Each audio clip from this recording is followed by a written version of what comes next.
Judge, on July 31st, 2024 of this year, this court filed an opinion in the Baldwin case, and this followed a July 12th hearing in that case. In paragraphs 59 and 60, this court went through the findings of the state's egregious discovery violations, deliberate and intentional withholding of evidence, and in the court's inherent power, stated that dismissal with prejudice was warranted to ensure the integrity of the judicial system.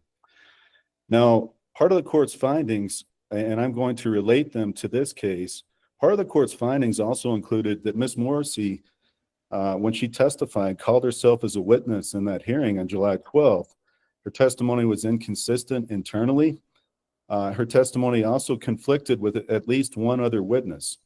Now, we have since supplied this court with affidavits from her former co-counsel, Erlinda Johnson, to highlight additional, we believe, false testimony that Ms. Morrissey gave to the court. Now, that's important because I think this court has to view through the prism of the prior findings of the affidavits, the comments Ms. Morrissey is making, and what I consider to be shade on the truth on her statements. Now, part of the court's findings at paragraph 10 in Baldwin's case included that the state had continuously made late disclosures and that the state had filed a certification, specifically Ms. Morrissey had certified that she had supplied all of the evidence required under the rules under 5-501. Now, that same thing occurred in this case. And Your Honor, post-trial, we have now learned that Ms. Morrissey never disclosed to us, and I'm going to get into these and why they're important, the Hague report from August 31st, the Seth Kinney interview that I've highlighted in the motion, and the third one are these Teskey rounds. And I'm going to explain that in a little more detail as well. Now, the same thing the court found in paragraph 10 applies here. The state made that certification and it was untrue. Your Honor also found in paragraphs 27 and 28 that officer that a CST Popple that testified in Ms. Gutierrez Reed trial had lied, had given false testimony in Baldwin's trial. Specifically, there was a interchange between Ms. Morrissey and Ms. Popple in which the idea came up in testimony before the jury that these rounds were not similar. The Teskey rounds were not similar to the rounds found in the rest set. The court then held a hearing on July 12th and actually ordered those rounds produced. And despite Ms. Morrissey's continued assertions to me, to the jury, and also part of her testimony that they were not similar, there were three very similar or identical rounds, Starline brass with silver primers.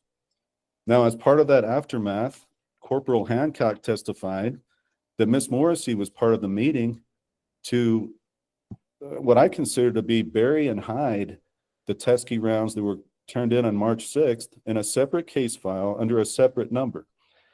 Now, Ms. Morrissey stated that the first time she saw these rounds was July 12th. Then the court asked a question during that hearing to Corporal Hancock. Corporal, was Ms. Morrissey present in the meeting to put those rounds in a different case file under a different number? And she said, yes, she was. Well, and that's part of the court's findings in this court's order, that Ms. Morrissey was part of the decision to hide those rounds, hide the supplemental report, and to not have that produced.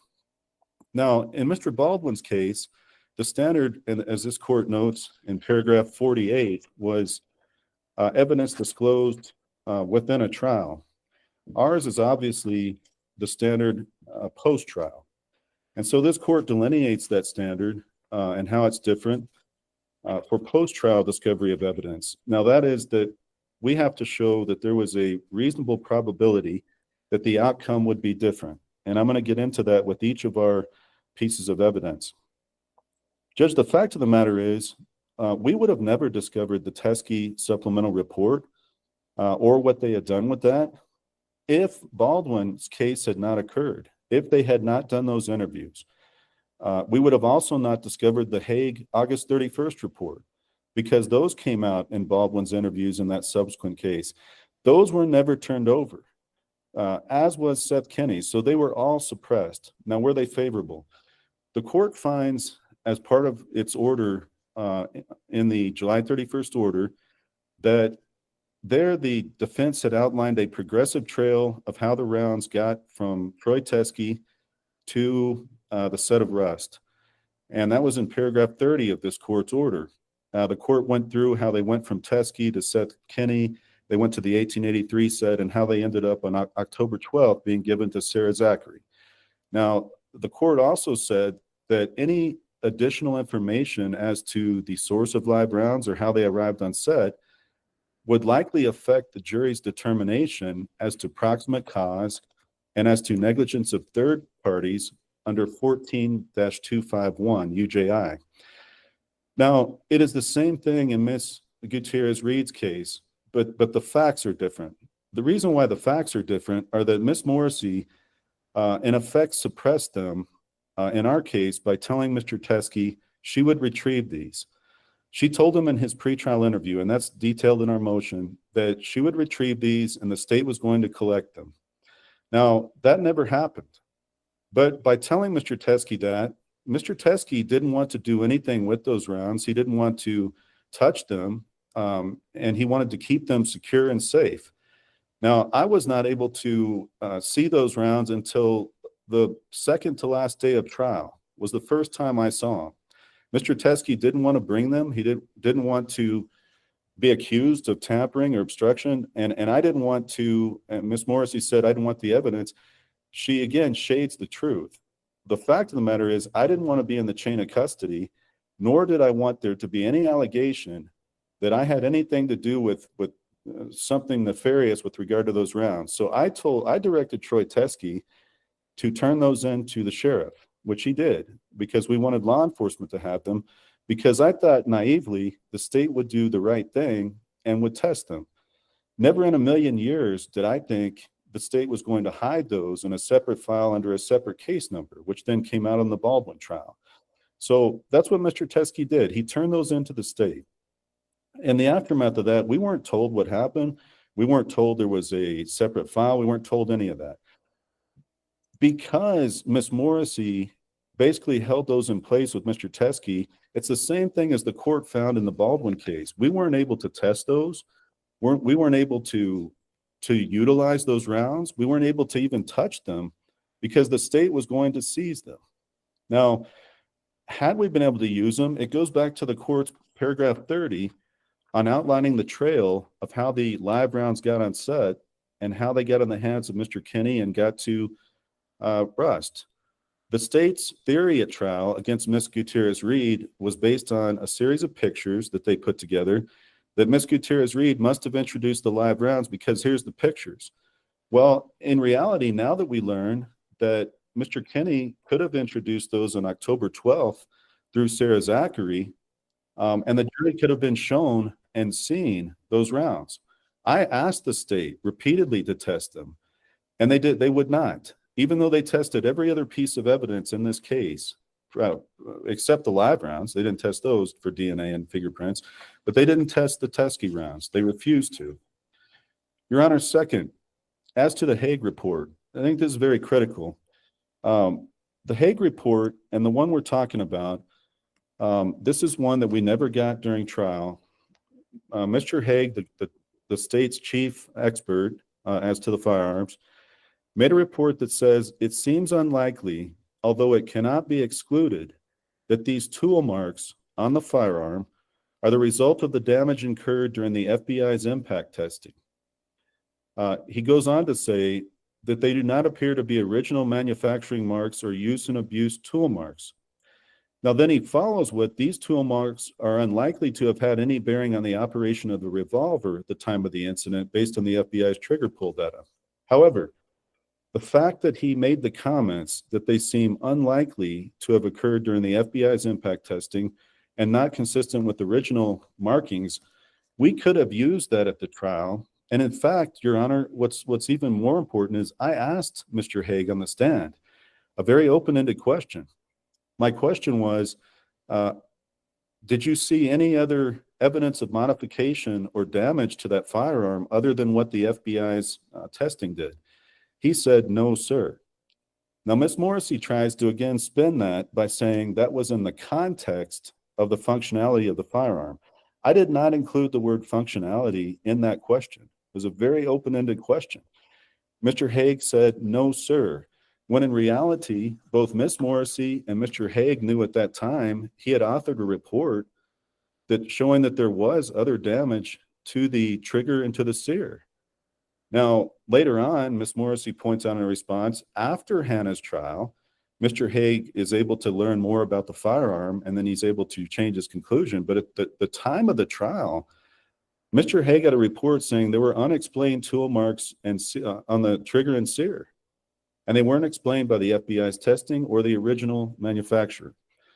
Your Honor, we would have used that in the questioning and potentially raised an issue in the jury's mind regarding that jury instruction 14251, which is critical in this case. The jury sent out a question on that jury instruction. And that is, was this an uninterrupted chain of events? Or did something occur that interrupted the chain of events that would have been a proximate cause issue? If there was damage to the trigger or sear, and we're able to cross-examine Mr. Hague on that, the jury doesn't have to believe his conclusion that this didn't affect the functionality. They don't have to believe that. And again, this goes back to Ms. Morrissey, who stated to this court repeatedly, certain items of evidence are not relevant. And it's her determination. She did things because they're not relevant. But that's not her call. That's not her call under the standard, under Brady and under exculpatory evidence, because the defense may have a different use for them. I guarantee I would have altered my strategy at trial, as the court said in the Allison case. And that case is where the court reversed a conviction of a defendant's arrest record that wasn't disclosed to him. Obviously, he knew about that arrest record, but the court said it could have altered strategy of the defense at trial had we known about they were going to use it. Well, the same thing is here. If I had known about that report, we would have highlighted that, and we would have made a strong argument under 14251. You can't be sure as jurors that this didn't affect it because we have a report here showing from Mr. Hague there was damage that he can't explain. And he was a very important witness in this case. It's inexplicable that we didn't have this report. And Ms. Morrissey this trial ended March 6th. It was August 31st that Ms. Morrissey first indicated in an email that this report would be turned over, and it was her failure why it didn't get turned over. There wasn't a very good explanation. There is no good explanation for not turning that report over that we could have made use of. The other thing that's critical to understand is this was coming out during the Baldwin interviews, which was going on simultaneously as we were having our trial. So it's just inexplicable that Ms. Morrissey would have hidden this evidence for use in our trial. And Your Honor, finally, the Seth Kenney interview, that interview had several things, and this interview was suppressed. I would have crossed him on several of the statements. Now, Ms. Morrissey's comment is that we knew about these other items through other witnesses. That's kind of the general statement she's made in response. The facts of the matter, however, is that Ms. Morrissey vouched for Mr. Kenney improperly in closing argument, saying he was, in essence, anybody that disagreed with what he said was lying, and basically that Mr. Kenney was telling the truth. So it would have been very effective for us to be able at trial to have used Mr. Kenney's own words in this interview that we did not get to cross him on statements he had made.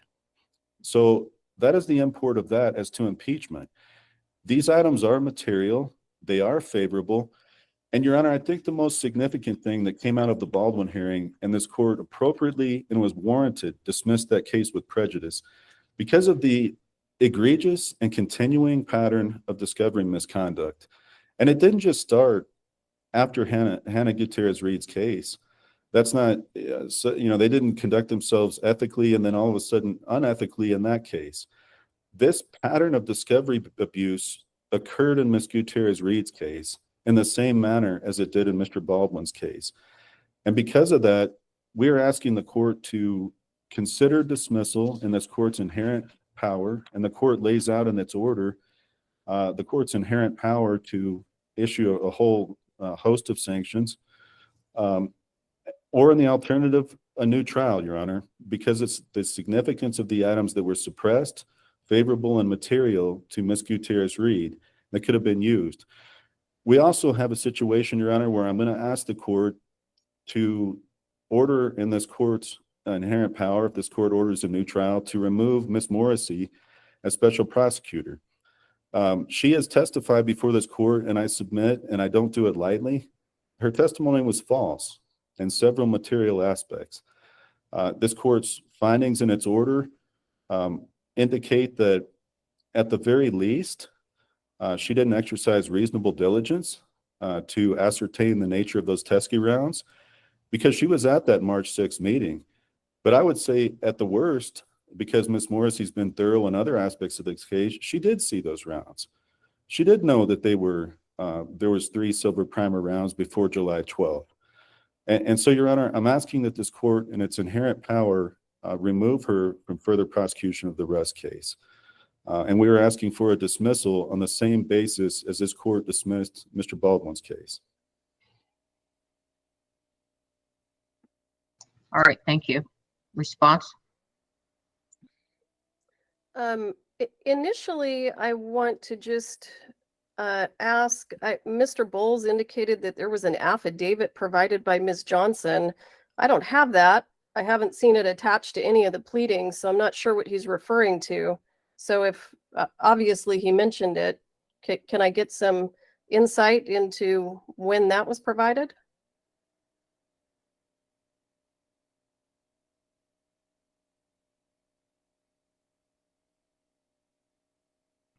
Your Honor, I will try to locate this in the pleadings, but there was an affidavit filed with that's in the court record in the recent Baldwin response.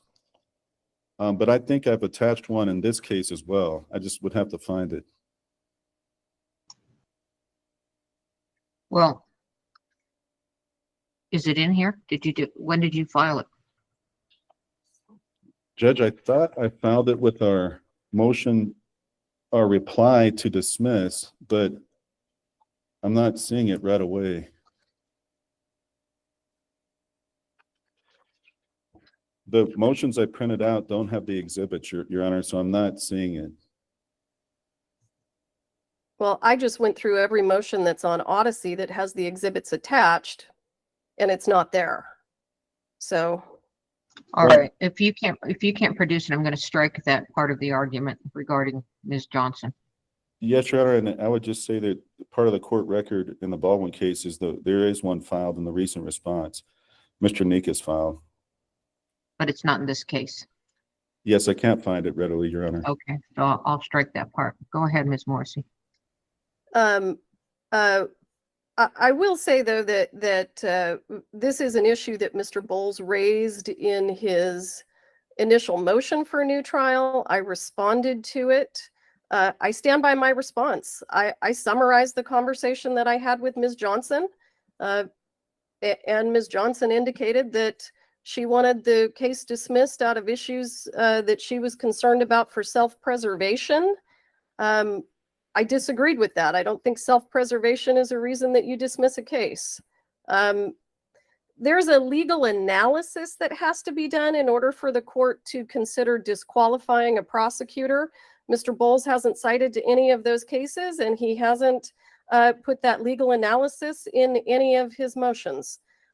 So I would ask the court certainly not to consider granting that without a motion that actually addresses the law and the facts as they relate to the law. This isn't something that you just randomly ask for. The legal analysis has to be conducted, and it hasn't been conducted here. So having said that, I responded to Mr. Bowles's concerns about the veracity of my testimony. Quite frankly, I'm not sure that it's relevant to his motion for a new trial, but because it's something that he's put in his motion and it's something that he has argued, there was no meeting about these Teskey rounds. I did not attend a meeting. I did not see the rounds until July 12th. I did not see the doc report until I believe it was July 12th or July 11th. I'd have to check my email. Whenever I got it, and I provided it to the defense attorneys. I had no idea that there were 3 rounds that had the same characteristics as the live rounds from the set of Rust until July 12th. Mr. Bowles can complain all day long that he thinks that's not true. I'm telling you it's true. And how that ended up happening is actually quite clear, because what happened in this case is that Mr. Teskey took a photograph of the rounds that he had in his possession and he sent it to Seth Kinney. We ended up with that photograph. I've included that photograph in my response to this, to Mr. Bowles' motion for a new trial. It does not show any ammunition that looks remotely similar to the live rounds that were found on the set of Rust. He went further than that. Mr. Teskey said, I looked at these rounds, I couldn't find any with silver primers. Okay, so at this point in time, the state, this is long before I ever came on the case, but the state understands at that point that the ammunition that he is in possession of does not look remotely similar to the live rounds on the set of Rust. That doesn't make them material. It's okay for us to say, we're not going to collect those because he sent pictures and they're not material. Then we go ahead and we do his pretrial interview. And I decide maybe I should go ahead and collect those. So I make that statement to him during the pretrial interview. Mr. Bowles can argue all he wants that he was assuming that we were going to take him. He had no idea that we weren't going to collect him. I had an email exchange with him in January that's attached to my response where I explained to Mr. Bowles, I am not collecting that ammunition. If you want it collected and you want it tested, go ahead and do it and ask for a continuance of the trial. That is a conversation that took place over email and it is attached to my response. So Mr. Bowles understood we were not going to collect it. And it was during that email exchange that Mr. Bowles then provided more photos of the Teskey ammunition. And those photos matched exactly the photos that were provided to Mr. Kinney by Mr. Teskey. And they showed rounds that were completely dissimilar to the live rounds on the set of Rust. This is information that is coming from Mr. Teskey and it's filtering through Mr. Bowles. So Mr. Bowles doesn't get to come to the court now and say, hey, they should have collected these. The information that he gave us caused us to reasonably believe that they were completely immaterial. We had no idea that any of those rounds matched the live rounds from the set of Rust. Mr. Bowles provided us a photograph in January, a month before the trial, for heaven's sakes, that showed that they were completely dissimilar. So then let's jump to the trial. This is where Mr. Bowles' argument completely fails. He wants to rely on the court's dismissal of the Baldwin case, but he can't rely on that because what happened was these rounds were in the possession of his witness. He told his witness to bring them to court. He got to look at them. He told his witness, I'm not going to call you as a witness, and I'm not going to take these rounds. We're not going to touch any of this. I understand why he did it. Because, again, as I have said, sure, in a world of infinite possibilities, can you argue that these rounds somehow came on through Seth Kinney? I guess, but you can certainly you have a much stronger argument that this is how they came on through Ms. Gutierrez. Her father had these rounds that were exactly like the rounds that she brought on. So Mr. Bowles knew about this during trial. So when we're doing the legal analysis for whether or not Ms. Gutierrez gets a new trial, she does not get a new trial based on this ammunition that was in the possession of her father's good friend and that she and her lawyer had during trial. The state did not have. She and her lawyer had them during trial and chose not to use them. That is exactly what happened. So the legal analysis, the 6 factors that this court has to look at when deciding to grant a new trial, the second one is that the newly discovered evidence has to be discovered after trial. That's not the case here. This evidence was discovered by Mr. Bowles during her trial when the state had no idea what those rounds were comprised of. He made the judgment call, hopefully after consulting with his client, not to call Mr. Teskey and not to use the rounds. They don't get to now come and say, we made a strategic error, so give us a new trial. That's not how this works. So the issue of the Teskey rounds with regard to Ms. Gutierrez's motion for a new trial, it is absolutely, it's not permitted under the law. It was not discovered after trial. Here's the other thing that the court needs to take into consideration.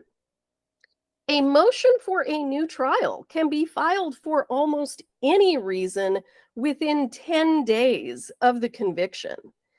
Mr. Bowles is limited to a motion for a new trial based on newly discovered evidence beyond the 10 days.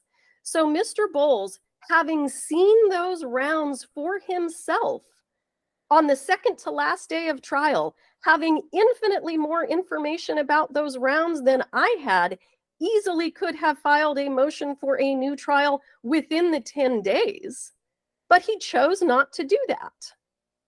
So he has given up, he has waived his right to use that in a motion for a new trial. Furthermore, I want to point out to the court, Mr. Bowles filed a lengthy motion for a new trial, and never once did he articulate or argue the legal standard that is required for a new trial. Never one time. And I'm glad that Ms. Gutierrez is listening to this, because the legal standard that he is required to meet was never mentioned one time during his motion.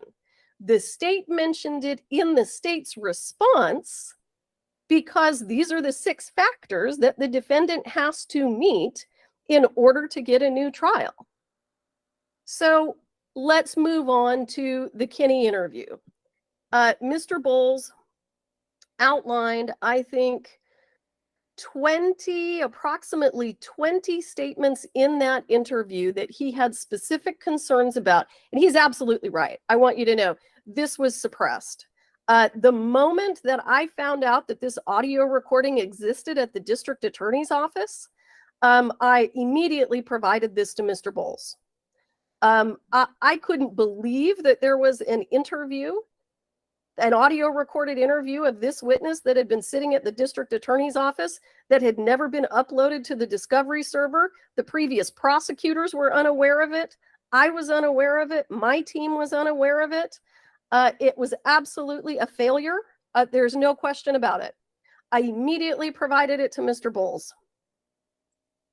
But that's not the end of the analysis. The analysis is Mr. Bowles has to meet those 6 factors in order to get a new trial. So what Mr. Bowles did was he filed a motion and he outlined 20 statements, the vast majority of which were statements previously made by Mr. Kinney that were already in the possession of Mr. Bowles and Ms. Gutierrez.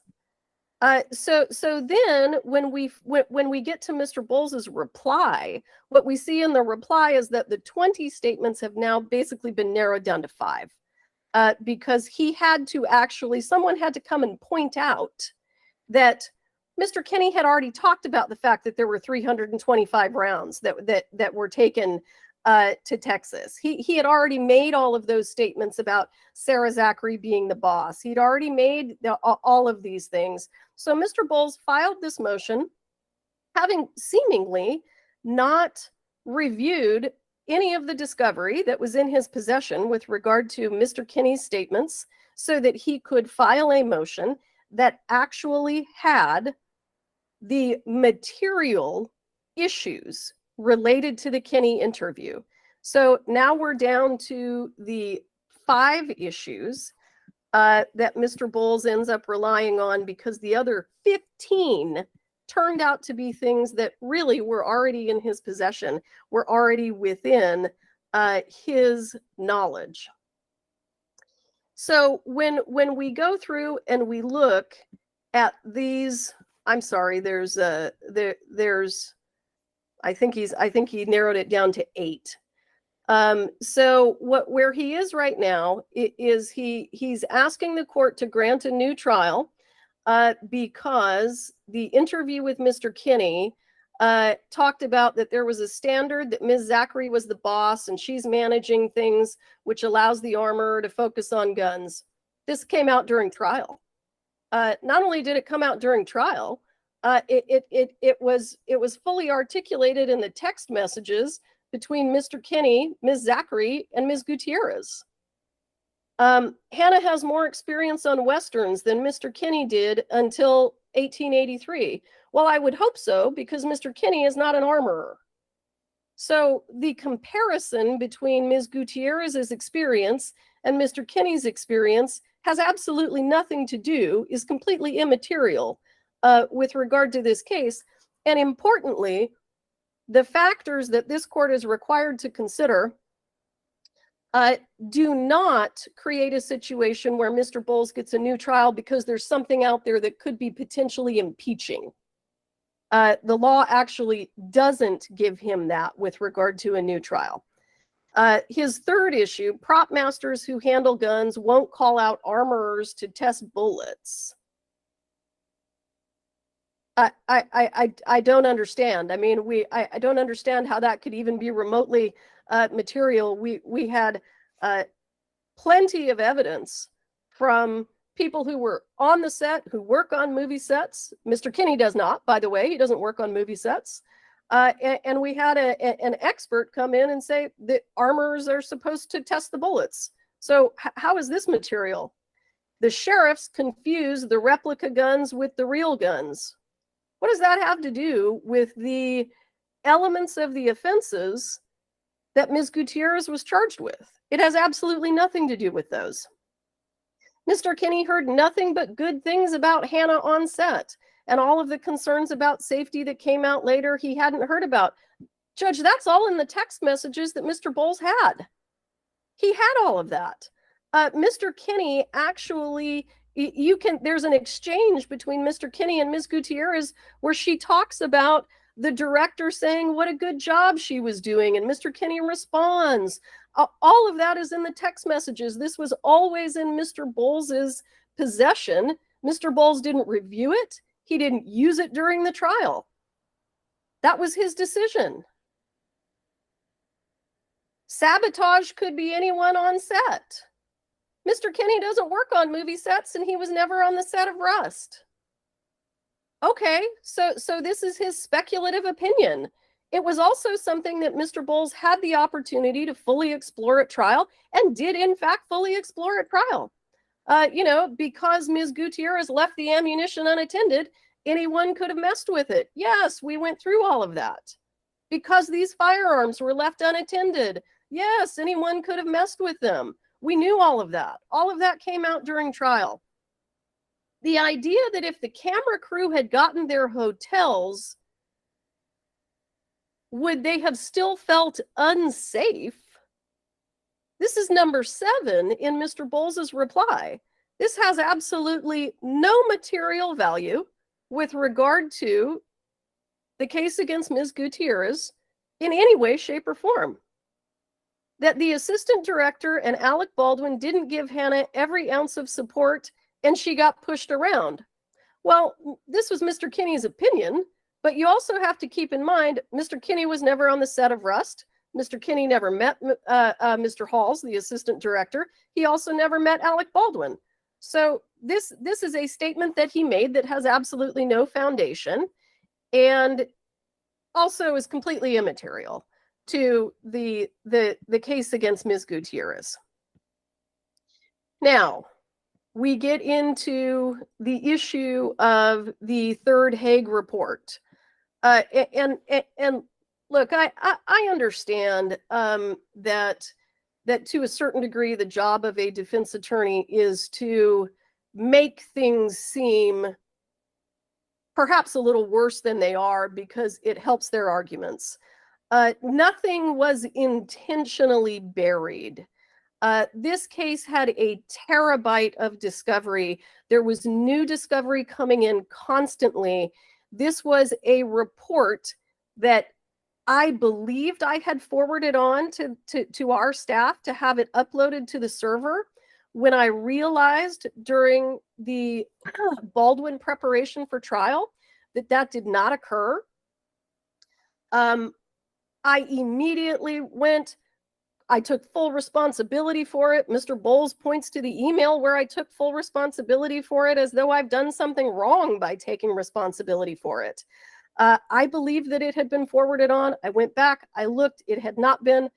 We did the best that we could to resolve it at that point in time. And listen, the problem with Mr. Bowles' argument with regard to the Hague report is twofold. First of all, the Hague report clearly says the microscopic marks on the tip of the sear did not affect the functionality of the gun. Furthermore, Mr. Hague has since learned exactly how the destructive testing of the gun was being done and has now come to the opinion that these microscopic marks were made by the testing at the FBI. So Mr. Bowles wants to say, Judge, it doesn't matter. The fact that the guy has changed his opinion after he got new evidence, that stuff shouldn't matter. Well, it most certainly does matter, because when you look at the 6 factors that this court has to consider when granting a new trial is the probability that the result would be different if the new trial was granted.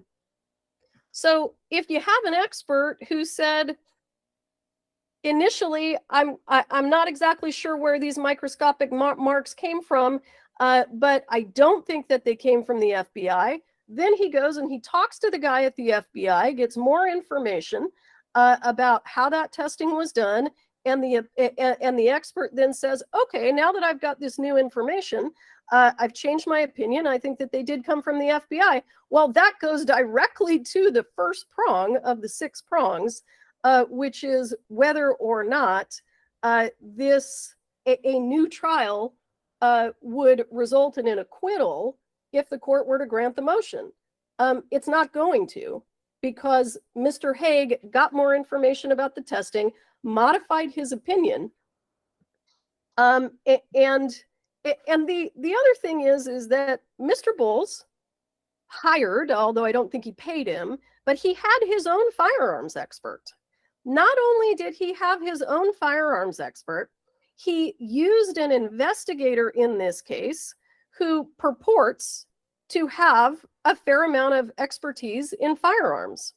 So you've got basically 2 people who have expertise in firearms working for the defense, and you have the photos of the sear and the microscopic markings on the sear that were provided to the defense for their review. Not only did they have the photos, but the gun was sitting over in evidence. They can go, they can look at the gun, they can take the gun, they can test the gun, they can do any of those things, and they opted not to do any of them. Now, presumably, either the defense expert, Mr. Kuski, or the defense investigator was tasked with going through all of the photographs that Mr. Hague took.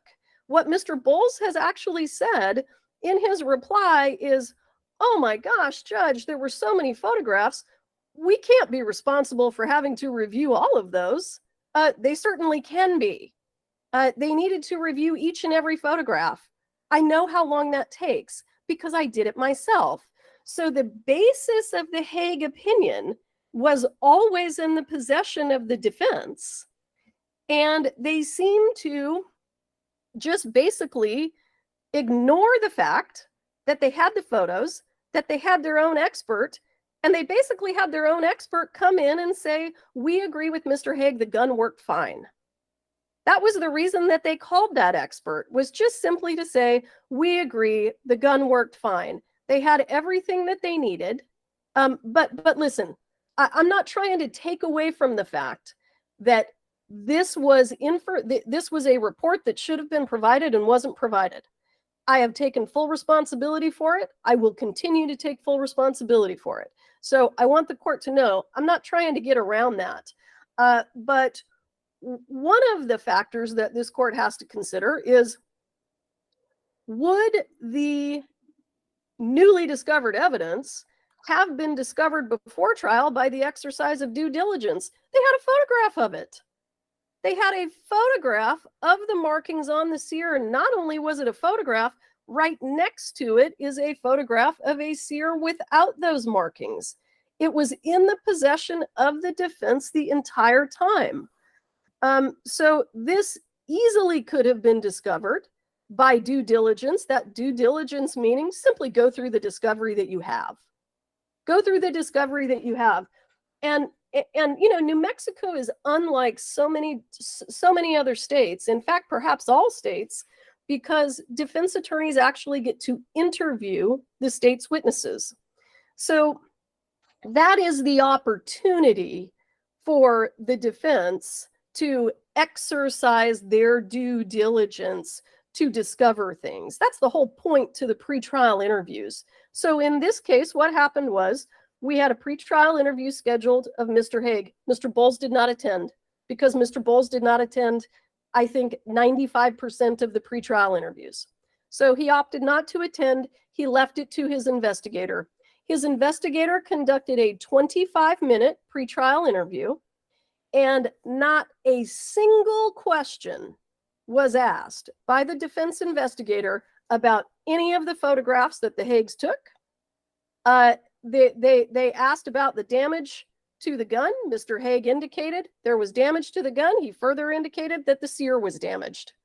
That came out in the pretrial interview. So when you look at the 6 factors that the court has to consider when granting a new trial, the defense doesn't get there. They simply do not get there. I further have some concerns for the record. So one of the issues that Mr. Bowles has made an issue in these motions, which is a little confusing to me, is the issue with regard to the standard of state v. Ware. So what he's arguing is that the ammunition that's in Teskey's possession, under Ware, the state had the obligation to go and collect, and by not collecting it, that resulted in a due process violation to his client. Here's the problem with that argument. I sat and went through every single New Mexico case related to Ware. I can give you the list, and for the record, because we have so many potential appellate issues, I'm going to tell you, Judge, not only did I look at State v. Ware, I looked at State v. Crone, which was provided by Mr. Bowles. I looked at State v. Kinney, State v. Torres, State v. Martinez, State v. Camden, State v. Rodriguez, State v. Bailon Escobedo, State v. Baca, State v. Garcia, State v. Kant, State v. Taylor, State v. Perkins. Those are the New Mexico cases that discuss the Ware standard. Every single one of these cases says that the obligation of the state has to do with collecting evidence from the crime scene, and they make it very, very specific. And Ware indicates this is very limited. The state is not required to scour the planet Earth for potentially exculpatory evidence. It is evidence that is from the crime scene. This is not evidence that was from the crime scene. This is evidence that was in the possession of a defense witness. Mr. Bowles knew in January that we weren't going to collect it. He knew that it had never been collected. He certainly did know that because he was in contact with Mr. Teskey. Mr. Bowles could have had that ammunition tested. I mean, the chain of custody was shot. There was never going to be any chain of custody with this anyway. This isn't something that was located at a crime scene and was taken into evidence. This is something that was sitting in a defense witness's garage. So Mr. Bowles could have had this tested. He opted not to have it tested. He could have had it tested. He could have had those test results compared with the test results of the FBI. And the best case scenario for the defendant is that would indicate that the same powder that was used in the ammunition that was in Teskey's possession is the same powder from the powder, or consistent rather, with the powder from the ammunition from the set of Rust. And that exact same powder is used in millions and millions of rounds of ammunition everywhere. One of my concerns since this issue arose has been the fact that Mr. Teskey 2 times sent photos of the ammunition in his possession, twice, and never sent a photograph of a round with a silver primer. In addition to that, he indicated, I have looked at these rounds and there are none with silver primers. And then 2.5 years later, he shows up with ammunition that looks just like the ammunition from the set of Rust. And again, you can buy this ammunition at any gun store.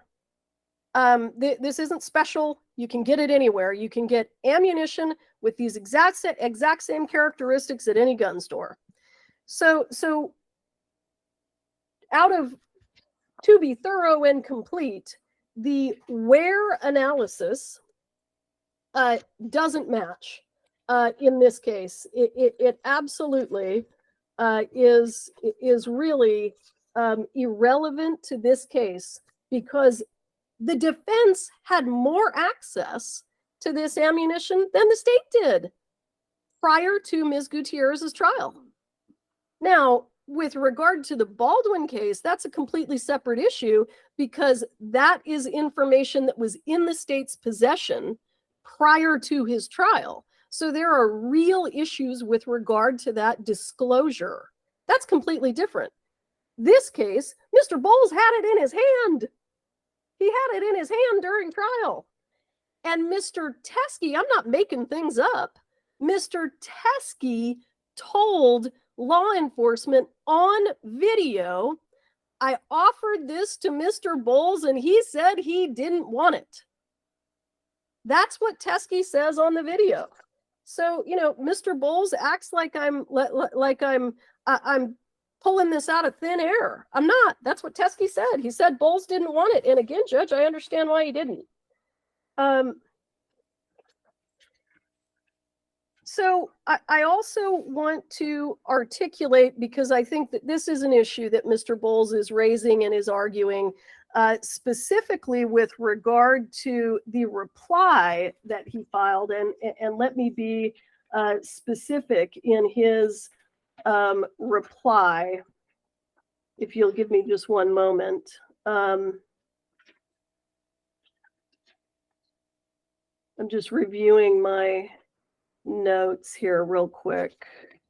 So with regard to Mr. Bowles's reply, he says, both parties, the defense and the state, knew that Teskey had ammunition from the same batch that Reed and Kenny took to Texas. I disagree with this statement insofar as it oversimplifies what happened.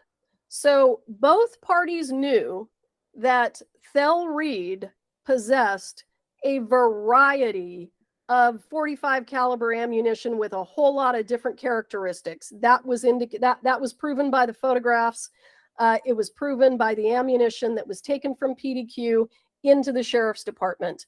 So, but what there's no proof of absolutely no proof at all, is that each type of ammunition that was in Mr. Reed's possession went to Texas and then went to New Mexico. So if Mr. Reed has 20 different types of 45 caliber ammunition, and it strikes me that he had about 20 different types of 45 caliber ammunition, there's absolutely no evidence or testimony that the ammunition that is silver primer starline brass with that particular projectile shape ever went to Texas, let alone ever came to New Mexico. So when we say it came from the same batch, I guess my concern is, what do we mean by batch? If there is evidence, actual evidence, that these specific rounds went from Arizona to Texas to New Mexico, I've never heard it.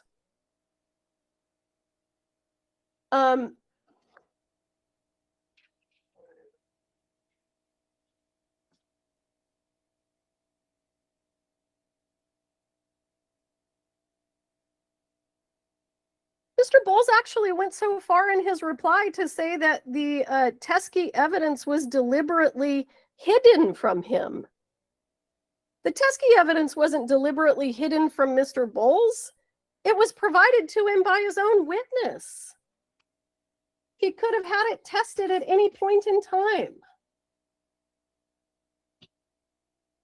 I would respectfully ask the court to deny Mr. Bowles' motion, and if Mr. Bowles wants to file a motion to disqualify me, he can file that motion.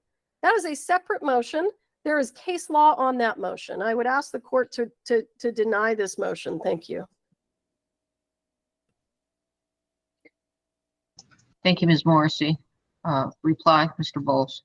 Yes, Your Honor, thank you. Your Honor, I want to start off by telling the court several initial points. The Teskey evidence that was deliberately withheld was the Teskey supplemental report. We still have Brady rights on appeal. That was not given to us, the March 6th report. So Ms. Morrissey misconstrued that. She also misconstrued the idea that I didn't want the evidence. What I told Mr. Teskey was that I didn't want to be in the chain of custody of those rounds.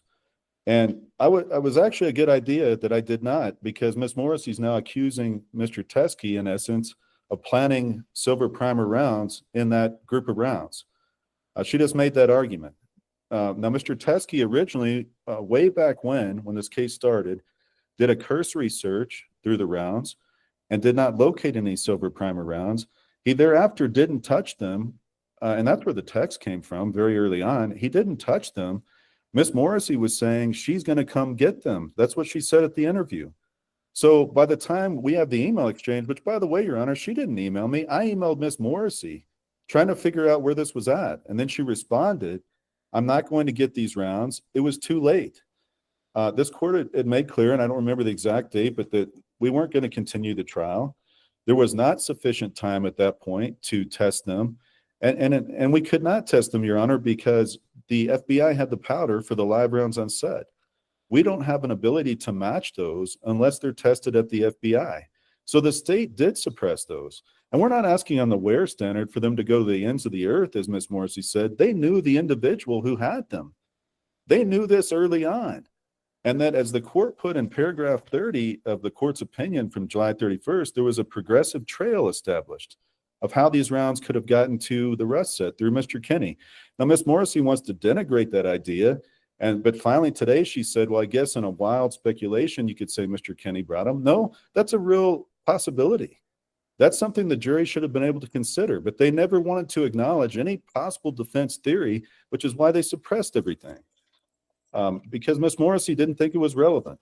With regard to the Hague report, Ms. Morrissey made extensive argument about how we should have divined these microscopic or very small damage to the trigger and sear through looking through thousands of pictures and having our experts somehow divine the opinion of Mr. Hague that this, or come to the same opinion as Mr. Hague, But what she's ignoring and trying to get this court to ignore is the failure to produce that report from the main state witness who was opining on whether the gun functioned correctly. And I just accepted that at trial because I accepted his answer that there was no modification that affected, and no modification other than the FBI testing, which that was the case in the pretrial interviews. That was the case at trial. Ms. Morrissey said pretrial interviews are where we can figure these things out. Well, we couldn't even figure out at trial because he didn't answer the question in a truthful manner. What he said was there is no other modification to that trigger or sear. Now that's false. And Ms. Morrissey wants to conveniently skip over that and the idea that we should have had this and it's no harm, no foul, even though we have abundant proof of false testimony, and she's admitted we didn't get the report. That's something we could have absolutely crossed on and used under 14-251 on this idea that the court pointed out in Mr. Baldwin's order on the negligence of third parties and the proximate cause argument. Your Honor, regarding the Seth Kinney statements, I did read it all. I boiled it down in the reply to the 8 most important, and that's why I wanted to get to the court to consider. Ms. Morrissey tries to, again, run away from the idea that she suppressed something by characterizing as we had it all. Well, we didn't have it all, and we didn't have it specifically all from Seth Kinney's mouth. So that's not true, the arguments that were just made, and we could have crossed him on that, and he was an important state witness, as this court knows. Your Honor, with regard to the Teskey rounds, what Ms. Morrissey didn't address at all is not the new trial grounds, but we've asked for a dismissal under the court's inherent power. And the whole Teskey argument, and I've been open about it, I didn't see those till 2 days before the end of the trial. At that time, there was no way to do anything with them because they had been suppressed in essence by the state not getting them, Mr. Teskey not wanting to touch them. For the exact reason that Ms. Morrissey accused him today of planning rounds. That's the reason why he didn't do anything with them. But Your Honor, the Teskey evidence and the court's opinion in Baldwin goes to the remedy of dismissal because the egregious nature of this prosecutorial misconduct in this case, specifically by Ms. Morrissey, her false testimony does a blow to the whole system of justice. It's not just to this case. As this court appropriately found and was warranted in Mr. Baldwin's trial, this affects the whole system. Why people respect the system, they voluntarily turn themselves into jail when a judge rules, is because they have respect and confidence and public trust. What Ms. Morrissey did in this case is she destroyed public trust across the board in the Rust prosecutions on a case that was watched by the nation and the world. A case being paid by the taxpayers, one of the biggest debacles, ethical misconduct, probably in the history of New Mexico.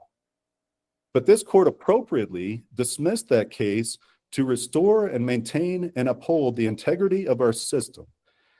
And so I'm asking the court to consider doing that in this case as well, because it's not fair and it's not right when the prosecutor doesn't play by the rules and it doesn't engage in fair play. That undermines our entire system.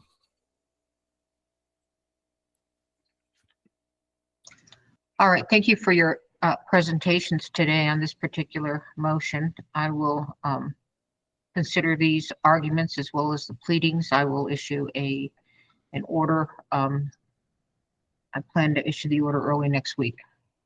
All right, but at least next week. All right, let's move on to the motion for immediate release.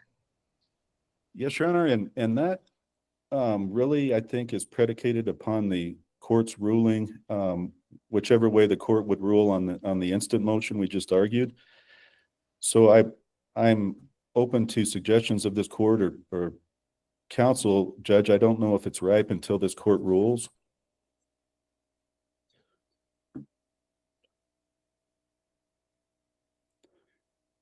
I think it's ripe. You've got section 3111(1)(c), and you've also got the case law. Yes, Your Honor, and with that, I am asking for immediate release, and some of the same arguments we've already presented with regard to the Hague third report. Judge, this is on appeal. It's been remanded on a limited basis for this court to rule on the motion for new trial. I know that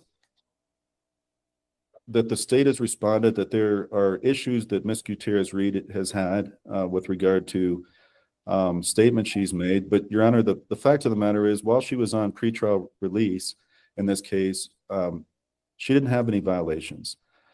She didn't go anywhere. She's not intending to flee. She's not intending to try to avoid prosecution. Your Honor, and I would submit that if or to avoid her obligations to this court, I would submit that she's not a danger. If this court were to enact conditions, she doesn't have firearms. She could be on house arrest or whatever conditions this court deems appropriate.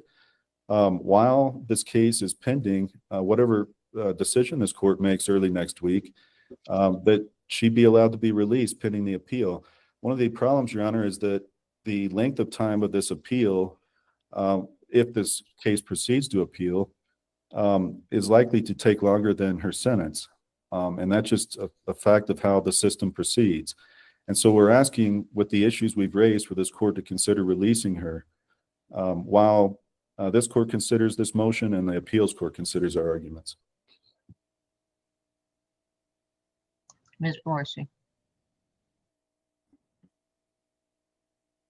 Your Honor, the state objects to the release of Ms. Gutierrez. Mr. Bowles indicated that she didn't have any violations of her conditions of release.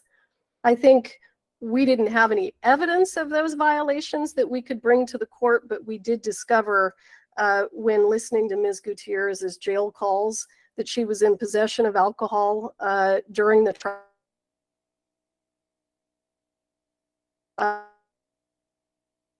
Discussed violating the court's order that she not possess firearms during her jail calls.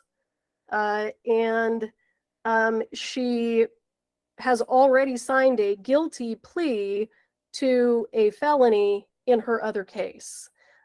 So Mr. Bowles' argument that she doesn't have any other criminal history, I know that he argued that initially in his motion, and she has now since signed a guilty plea in that case. So I'm not trying to beat him up over that. When he made that assertion in his initial motion, it was accurate in terms of her convictions. It is no longer accurate.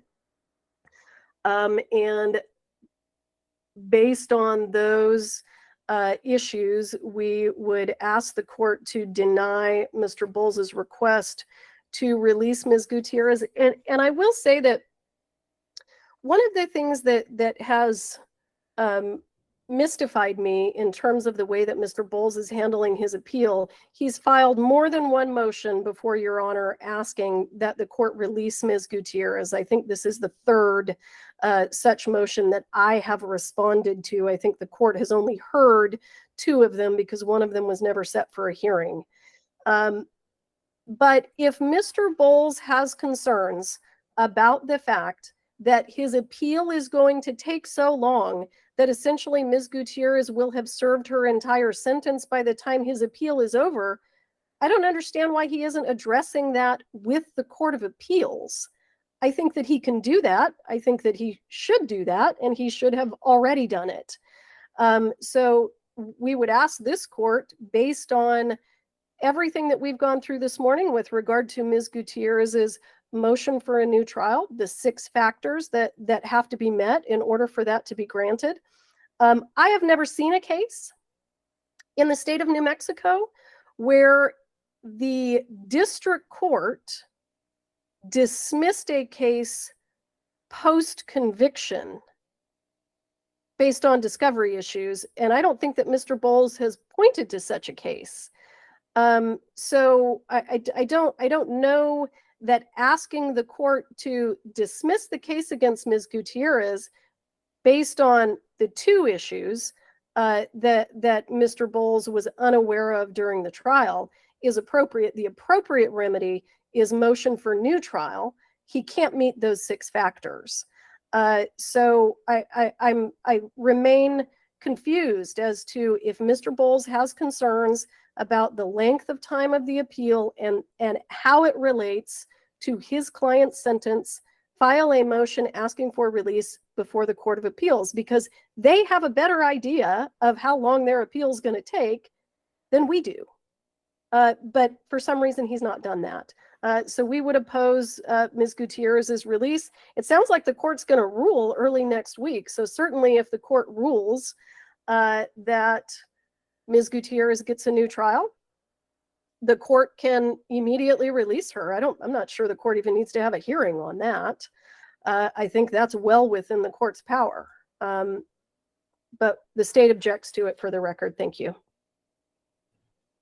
Your Honor, just briefly. Reply. Yes, Your Honor. Thank you. Just briefly. Your Honor, the reason why we are asking for dismissal in this case is that it is the most egregious case I have ever seen of prosecutorial misconduct. And there's always an instance where you have to ask a court for something you're compelled to do on behalf of your client, because there is no case I've ever seen that is this bad.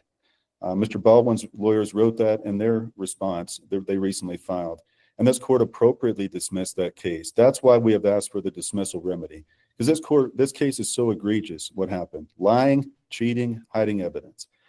Second, Your Honor, with regard to the release, we wanted to go through the chain of command. We wanted to address that with this court first, and then we will, depending on this court's ruling, we would go to the Court of Appeals next. But I wanted to respect the chain of command and respect this court's authority over the proceedings, and that this court had previously ruled on those issues. So that's why we filed it. So, Your Honor, we would respectfully agree with Ms. Morrissey, if this court rules in our favor early next week, this court wouldn't have to have a hearing and could just release her. All right, thank you, counsel. Again, I appreciate your presentations today, and I do appreciate your briefing. I'm going to consider your motions. I will address them in two separate orders. Your motion for release, immediate release under 5402, and then the order on discovery violations and inherent power, new trial and dismissal. All right. Thank you. Thank you, We Your Honor. are in recess.